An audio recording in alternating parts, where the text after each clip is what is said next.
I'm Jennifer Noone, and I'm here to show you how to make shrimp chive dumplings. It's a specialty of dim sum, which you can get in any good Chinatown. Okay, so I'm processing these shrimp. These are nice large shrimp. Like I said, you don't need to use the large shrimp, but I had them in my freezer handy, so rather than going to buy new, I'm going to just use these. So I'm going to chop these until they're a coarse. So you want it to be a coarsely ground, so not real fine, because you do want some texture from the shrimp. So,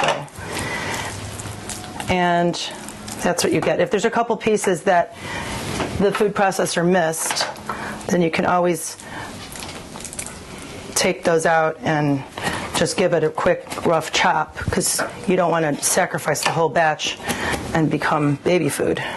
So we'll put that back in. Now, I'm going to take the scallions, or the Chinese chives. You prep them the same way though. Take off the tops, and then you go horizontally through scallions at least. Be careful not to cut your hands. And I go through here one more time. Having a really sharp knife helps a lot. This is a ceramic knife. I love this. You can get it from any gourmet cooking store. So we'll just use that. So these chives will go into the shrimp. I already cut some up just for speed. So we'll put the chives in with the shrimp, and we'll put in about a half a teaspoon of sesame oil, a teaspoon of soy sauce, some white pepper, about a half a teaspoon of sugar, a teaspoon of cornstarch, and then a teaspoon of kosher salt. So now you just fold the ingredients in.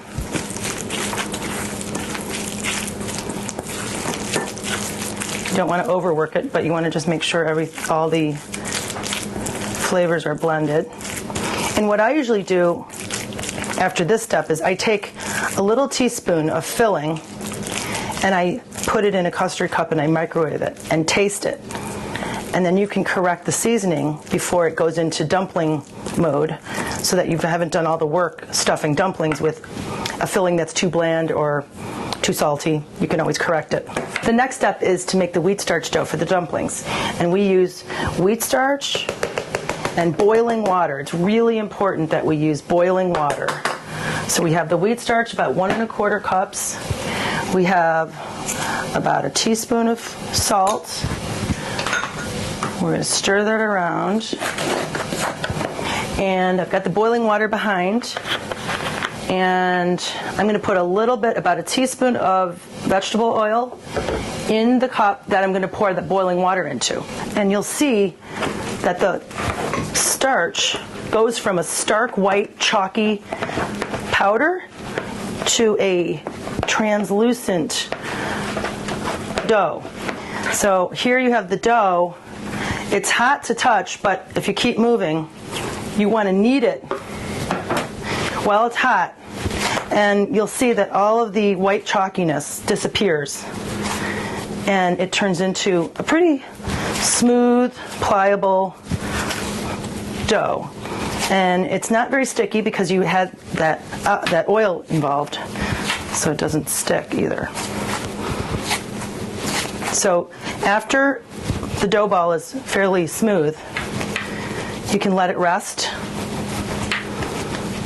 for about 5 minutes while you get your filling up. Next step, now that your dough is rested for a few minutes, is you can take your dough and you can cut it into about 3 pieces, and then you roll one piece into a rope, and you want to get the width all even. It's about 3/4 of an inch wide. And this dough does not stretch. It's not real stretchy. It doesn't forgive, so it takes on whatever shape you give it. It's almost like slightly rubbery consistency, but it's delicious once you steam them and fry them. So I'm cutting them into equal pieces. And then I have a tortilla press. You don't have to use this, but this is really easy. All you do is you stick it in here and you press it down, and you have a really nice wrapper. And you can kind of see through it.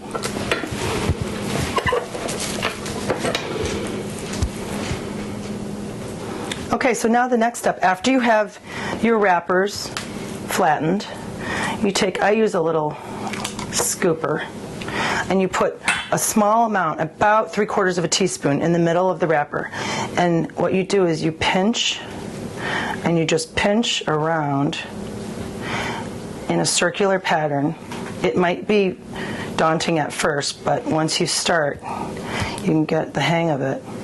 And if they're not beautiful at first, so what? They still taste really good.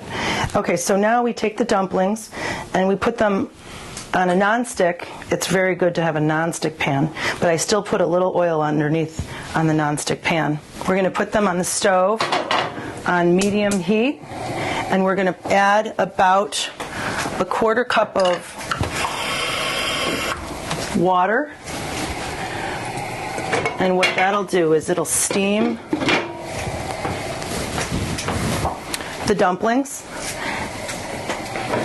And after the water is evaporated, we will take off the lid and drive off the excess water, add a little bit of oil, and fry the bottom so that they're crispy.